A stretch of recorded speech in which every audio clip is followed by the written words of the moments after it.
Hey guys, this is Bonfrey from L World and Ephesus, and you're watching FOE Advance. Thanks for tuning in.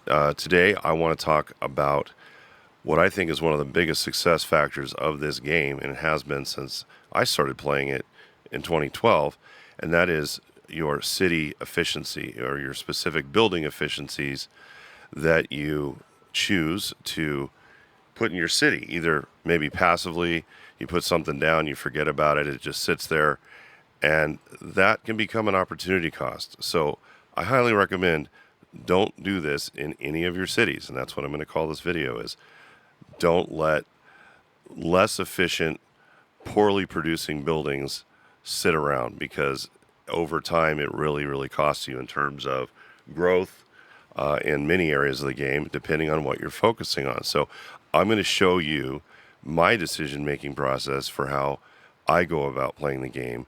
And that the goal of what I'm producing in my city changes over time.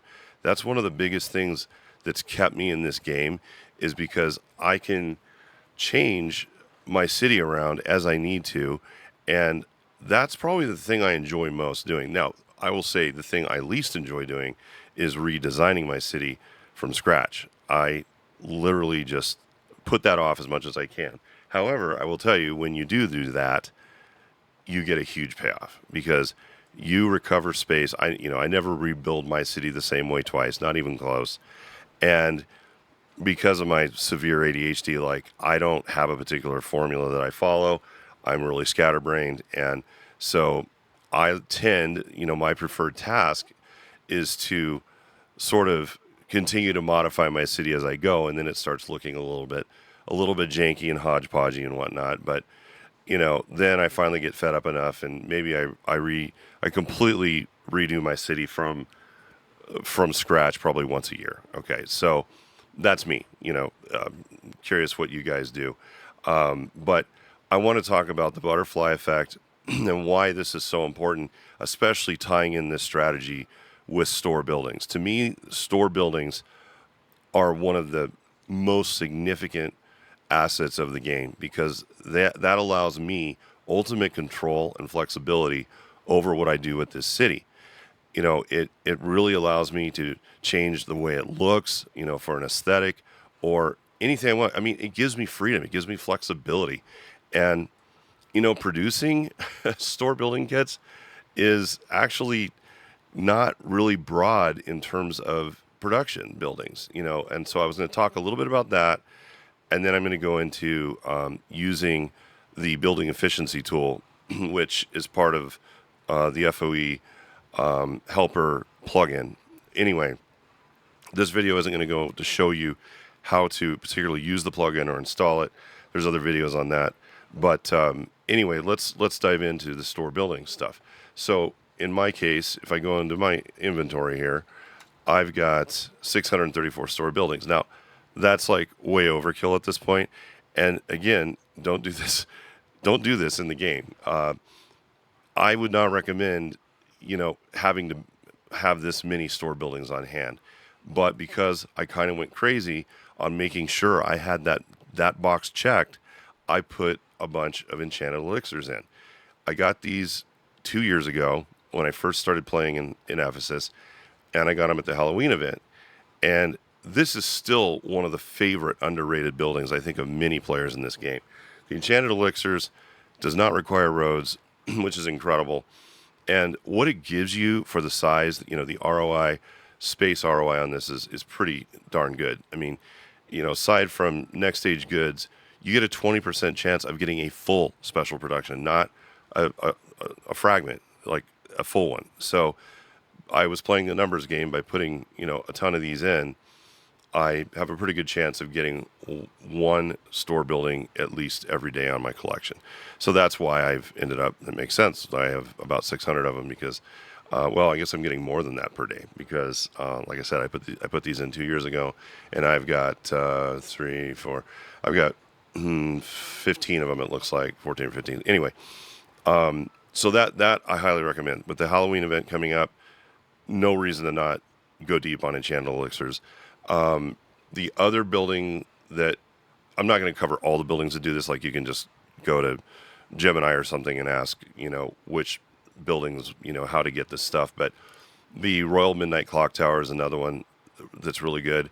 I'm not a huge fan of this building in terms of the footprint and output, but it's not terrible. I mean, it's honestly not that bad. It's actually better, in my opinion, than the Yuki Towers, but the Yuki Towers give rogues, and they do create the sleigh and puppy hauler kits, and that's another way to get store buildings is, I believe it's sleigh builders, give you fragments for store buildings as well.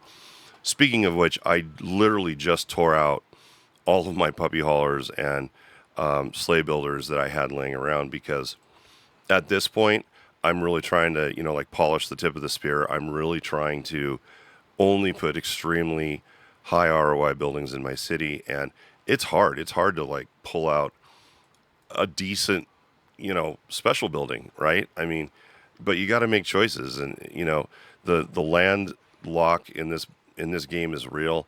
That is a really trending topic right now, actually, on Reddit and other places. That the size, just with it's kind of like what are we doing? Like, what is Inno doing? They have all these old great buildings that need to be revived and made of some value. That were really, it's almost like there's two halves of the lifetime of this game.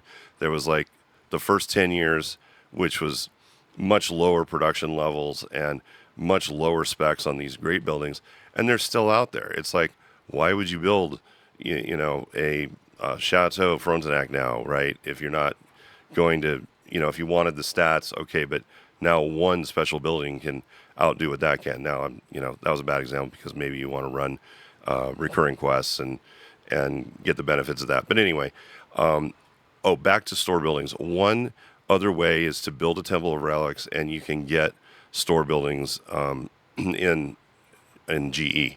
I also believe they sometimes come in QI chests, but like the higher end ones. So anyway, that's just some ideas on that. So now I want to talk about the way I make choices in terms of what should I store, what should I keep in the city. So before I actually go into the efficiency tool, I just want to talk to you about the fact that probably 95% of the time I just go through the buildings and click on them and look at them to just double check like what that building may be doing for me that I need to be thinking about. Because let's face it, there's times when I'm going to leave a big ass building like the Erie Nightmare Coaster in place. In fact, I'm going to leave, in my case, 4 or 5, 6 of them in place because they provide previous age goods. That is a huge, huge thing when you're in SASH, because the SAT goods that you produce are needed to continually level up the Saturn buildings. So as you increase and you need to open more blueprints, you got to use a ton of SAT goods. I mean, every time you level these up. And this is a foreshadowing, by the way, this type of expenditure to, not just need blueprints. Now we need something else. That's coming around the corner, right? That's coming with the new release or the new great building project that Inno was going to roll out, and they got so much pushback they put it off. They really have some retooling to do there, and everybody let them know about it, which is good. And I'm not going to do a video on that because a lot of the other guys have covered that really well.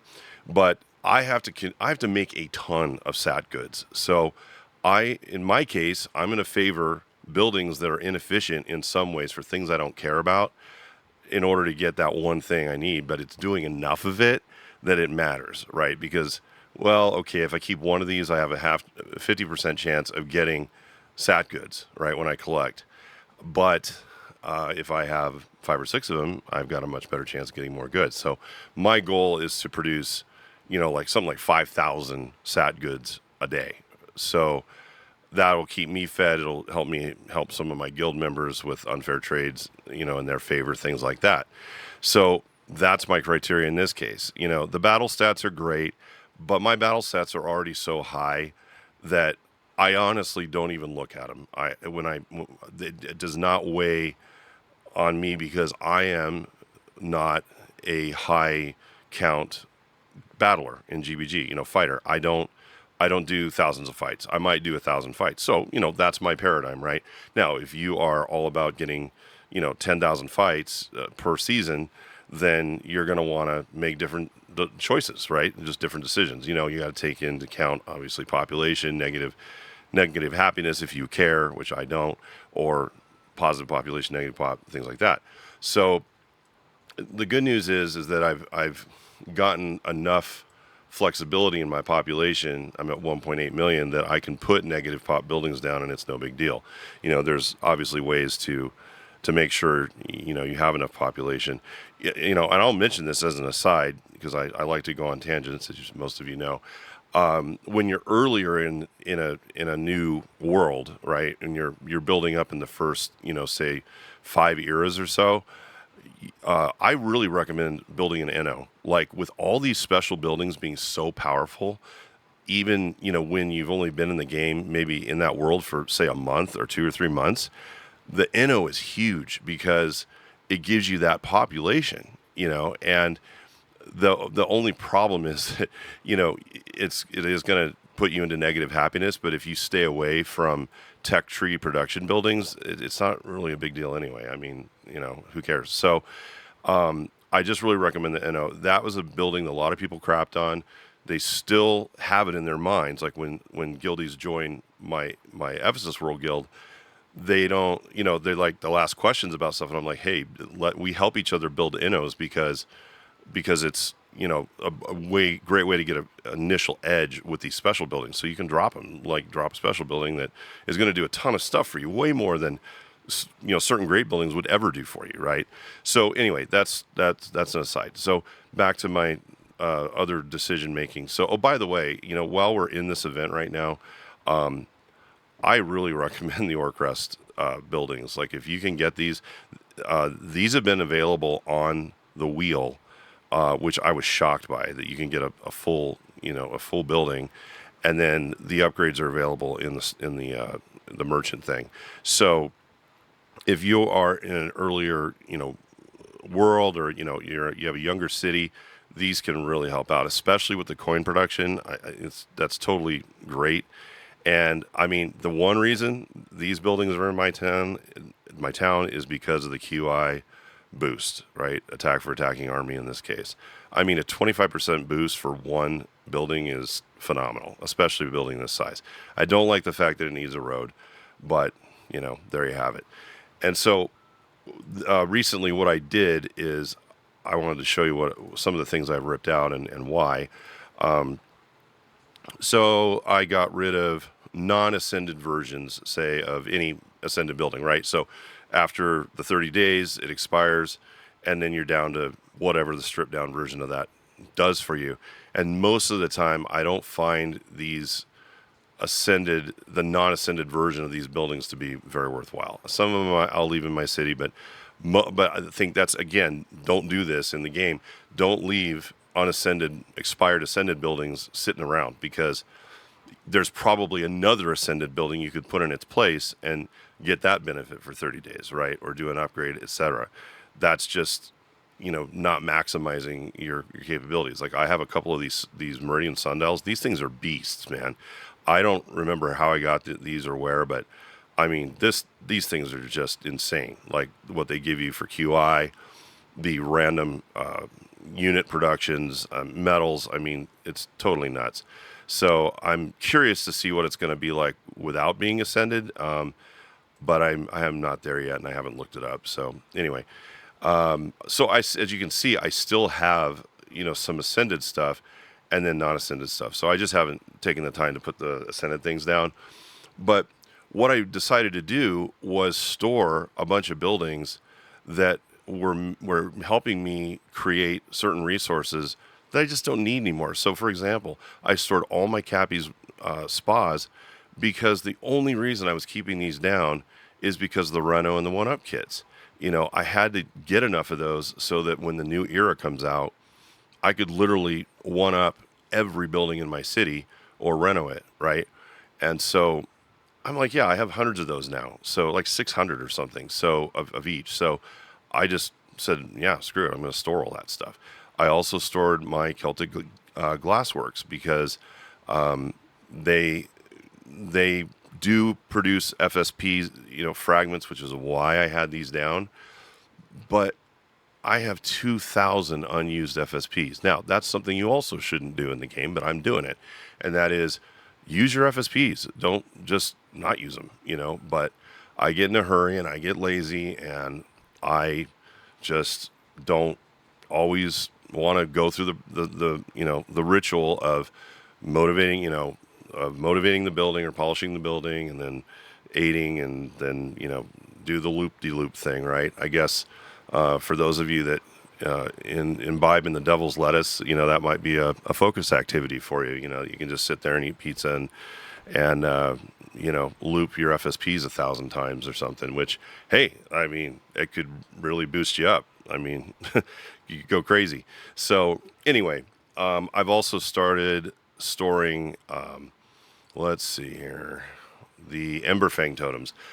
I didn't think I'd see a day that I would store the Emberfangs because, they're pretty cool. I mean, again, FSPs, right? And they provide fragments for one-up kits, mass self-aid kits. This is a very good building, but because the only reason I stored it is because I have so many of those things I've been producing. How much more do I need? And by the way, I can pull these buildings out anytime and swap out my strategy. That's why I'm saying, like, don't leave these things just making stuff that you're never going to use, right? Or it's just so much, wealth, if you will, you're never going to be able to spend it, right? So put something else in its place that, you're focusing on with your growth, right? So again, those are some, of the main examples. I do like the arboretums, these Helianthus arboretums, because they produce units. But again, I look at how many units I have, and if I've got 15,000, of the unit I usually use, and I've got 100,000 rogues, I don't need to keep this thing around. And I've got plenty of coins and plenty of supplies, and so there's just not enough reason for me to keep these around.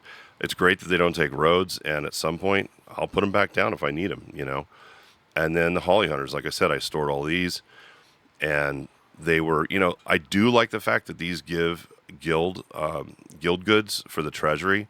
So that's where it pains me a little bit to put these away. But again, store buildings, FSP fragments, a random production of goods, but it's just not enough to like warrant having, 10 of these down or whatever. So that was, and then the snow globes. I stored my snow globes for the same reason I did the cappies, because, it's the same situation. So, no need to belabor that. The Monster Wares Boutique, there was something about this. No, it was, I don't know. That was just some kind of mental blowout there I had for a second. So moving on. I do keep some of the nano nurtured towers down because of the 80 guild goods. Like, if I can keep them around, I do.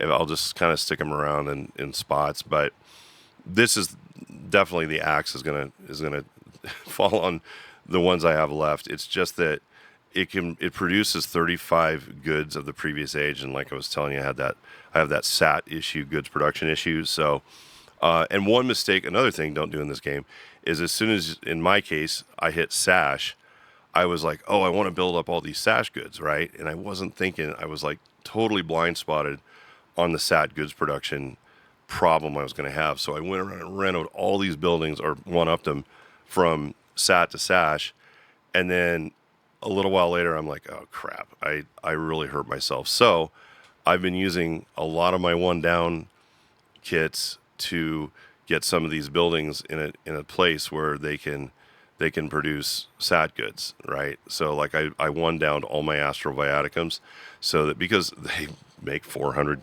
goods a day at a 50% hit rate. So just these alone, all these that I have, are producing, a really goodly amount of SAT goods.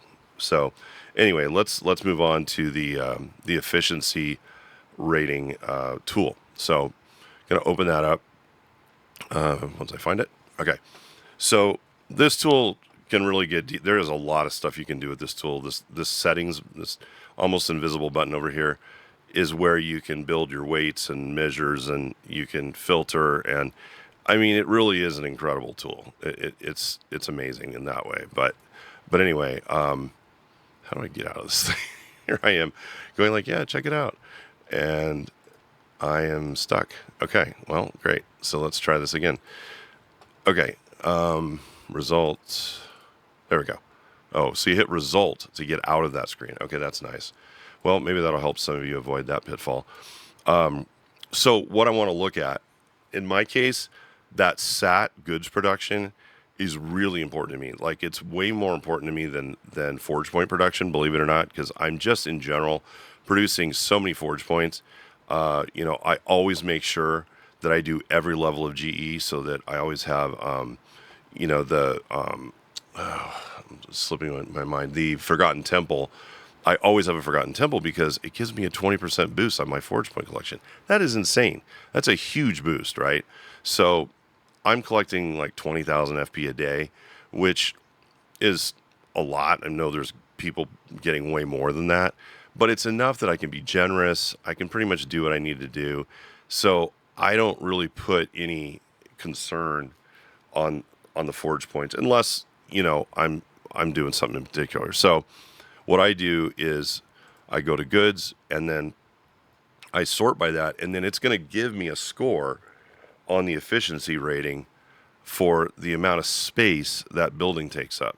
So it's a real fast and easy way to tell me, well, your koi ponds have a pretty crappy rating, right? But, I need koi ponds because I need to do quests and events and things like that, right? So it's just a production building I keep around.